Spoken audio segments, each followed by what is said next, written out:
તો ગાંજાની ખેતીનો પર્દાફાશ થયો છે દ્વારકાના ખંભાળિયામાં કંચનપુર ગામની સીમમાં સરકારી જમીન પર ગાંજાનું વાવેતર હોવાની પોલીસને બાતમી મળી હતી।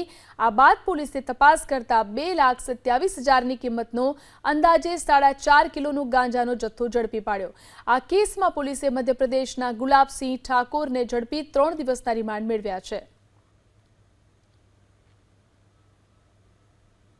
ખંભાળિયા પોલીસ સ્ટેશનના કંચનપુર ગામે રેડ કરવામાં આવેલી હતી। જે બાતમી એવી હતી કે ત્યાં એક ગાંજાના છોડનું વાવેતર કરવામાં આવેલું છે। જે રેડ કરતા સદર જગ્યાઓ પર અમને ગાંજાના છોડ મળી આવેલા હતા, જેનું કુલ વજન 4.5 કિલો જેવું હતું। આ બાબતે જે વાવેતર કરનાર વ્યક્તિ હતા તે આરોપીને ગુલાબસિંહ વિક્રમસિંહ ઠાકોર તેમને ત્યાં હસ્તગત કરવામાં આવેલા હતા। ત્યારબાદ ખંભાળિયા પોલીસ સ્ટેશન ખાતે NDPS એક્ટ હેઠળ ગુનો દાખલ કરવામાં આવેલો હતો।